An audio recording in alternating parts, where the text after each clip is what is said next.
धन्यवाद देवी विमल दलई भाई जे कि बालेश्वर एठाको टाणी आनी मते विमल भाई काली फोन करथिले जो प्रभुंकर जो पूजा अर्चना होची एठी आसिकी ये आशीर्वाद ग्रहण करबा पई मो भाई को कथा रखिकी आसीची जुड़ियापाटना गाँव ग्रामवासी मान को कृतज्ञता जनइबी जो प्रभुंकर पूजा बेस धूमधाम रे पालन करुचंती एठी वरिष्ठ जो माँ माने अछंती गुरुजन माने अछंती सेपटे प्रभुंकर होमयज्ञ चली ठाकुर पाखे कई अतिथि न था अतिथि सभा समिति अतिथि करा जाए कि ठाकुर पाखे कई अतिथि नुह ठाकुर होचंती निजे स्वयं अतिथि आमे जस्ट तांकर सेवक आमे प्रभु को दर्शन करने आसलु विमल भाई कहले गोटे आम गोटे जो परंपरा रही जो मैंने आसती जो अतिथि हिसाब से आम डाकू दुईपद शुणा तो मु तो जाने नहीं एठिकार परंपरा कौन रही किंतु आम जो टाउन रे बालेश्वर टाउन रे जो कैवर्त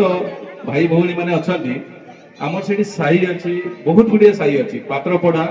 देवानपाटना डिनामा डिंगा आपणकर नदी आरपटे पाखरावाड़ निचिंता ये सब बहुत साई रही तो एपटे हूँ रणसाई टपसी विभिन्न गाँव में कैवर्त भाई भौणी मैंने बहु आडंबर से लक्ष्मी नारायण मेढ़ होता आ से मेढ़ सब लाइन ही दिन में जाए आम छुआ बेले देखीचु 30-40 वर्ष तलर कथा कहूँ मोर बाबू 54 वर्ष है मुझे देखी आम टाउन थाना देकरी से मेढ़ सब दिन में जाए सी सब लप पाईगला कुसंस्कार जो कुसंस्कार केवल तार कारण हूँ मद ए मद पीले झगड़ा झाटी है पुलिस बाड़ेला से चार्म नहीं से मजा नहीं से भक्ति भी नहीं किंतु आपण मान को कृतज्ञता जनइबी ये गाँ भितर एत सुंदर गोटे महल तैयारी करछंती आध्यात्मिक परिवेश भितर माँ लक्ष्मी प्रभु नारायण पूजा चली सेपटे प्रसाद सेवन चली समस्त को आउ थे मो कृतज्ञता जनाऊँगी विशेष किसी कहबार नहीं विमल भाई को मुझे धन्यवाद देवी विमल भाई जो गोटे केमिति अकेजनाली गोटे सहित संपर्क होता सान भाईटे जेहेतु असुविधा पड़ते आम पाक आसू सहयोगर कैसे मूषा भाई हाथ में बढ़ो आम तो से विमल भाई कथा रखिकी मुझे तो ग्रामवासी एत सुंदर जो आयोजन एत सुंदर आतिथ्य मुझे चिर कृतज्ञ धन्यवाद आउ थे समस्त को कृतज्ञता जनाऊँगी गायन्त्यं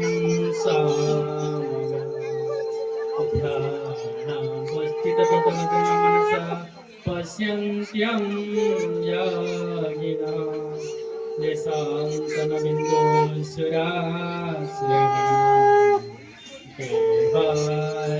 तस्मै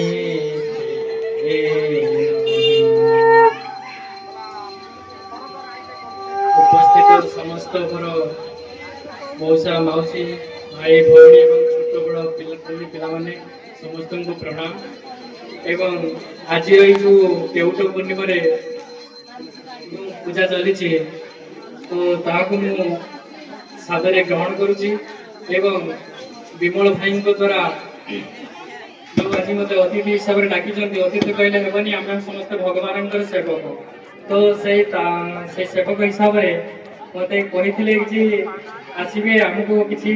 वार्ता देवे एक्चुअली मु भी जानी नहीं जे केउट पूर्णिमा लक्ष्मी नारायण पूजा होती बोली मु 15-20 वर्ष है टेराकोटा काम करुचे आमर लक्ष्मी नारायण पूजा हुए पुराण पंचमी जोटा कि आम 5 दिन धरी चले तो मु प्रथम कर जानी जे कैवर्तीय पूर्णिमा भी आम लक्ष्मी नारायण पूजा हुए तो ये भी गोटे मोर सौभाग्य आज मुझे जानी केवल कुंभार मैंने ही लक्ष्मी नारायण पूजा करते जे कैवर्तीय आमर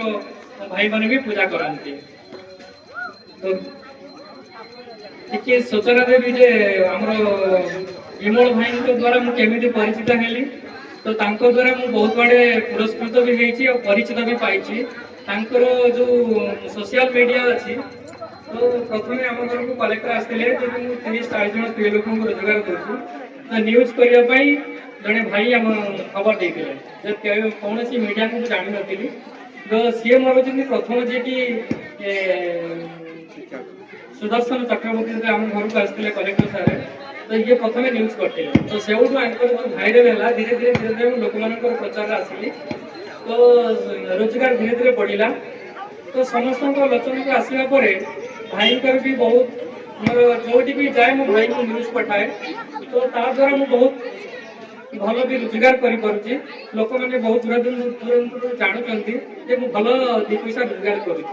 तो भाई ये असुविधा तो मुझे जानी आम तो किसी करूनी कि छुटिया छुटिया बनी जिन भाई आम कहले आम कि सेमती जो असुविधा पड़े आम साहय करूँ जहाँ आप पूजा देखिली बहुत भल माने लगुच कारण बहुत शांति श्रृंखला पिला मैंने बसिक शुणुं माँ मैंने भी बहुत बसी अधिकांश पूजा देखिए माँ मान भी आसर न थाए आउणी मैंने भी अच्छा मो जेहेतु बहुत वयस्क लोक अच्छा पाखे बहुत ज्ञान भी अच्छी आम से ज्ञान भी नवा दरकार जे कहीं आम पूजा करुचे पूजा करने द्वारा आम लाभ कौन आम परंपरा कौन से परंपरा को आम कमी बंचाई रखा आग को जो पीढ़ी आसूची तो ये सब ज्ञान आम छोट छोट पिला नवा दरकार आम बयस पिला नवा दरकार कारण जदि आम ज्ञान को आम न नौचे भविष्य में यह बंची पार ना भाई कहते जो टाउन रे आप बहुत मेढ़ जाऊला धीरे धीरे से लोप पाईगला कहीं आज असामाजिक ठीक भाव में परिचालन कर निजे निज भर शांति श्रृंखला रखिपार तो जहाँ बहुत खुशी लगे विमल भाई धन्यवाद देवी आप गाँव समस्त धन्यवाद देवी जहाँ भल पूजा टे कर